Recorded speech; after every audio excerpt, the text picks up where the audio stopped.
కొండవాగు నీళ్లు నీకు లాలపోయనా అడవి మల్లె పూల దండ అలంకరించనా నా ఇంటి చంటి బిడ్డవు నువ్వు ముప్పొద్దు నీతో నవ్వుల కొలువు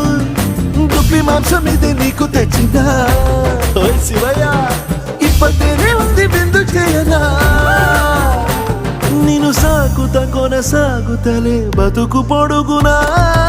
ఎండకు జడివానకు తట్టుకుని ఎట్టుంటివో చలి మనసుకు విలవిలా ఏ పాటు పడితివో ఇక నీ గూడు నీడా చలికాడు నేనే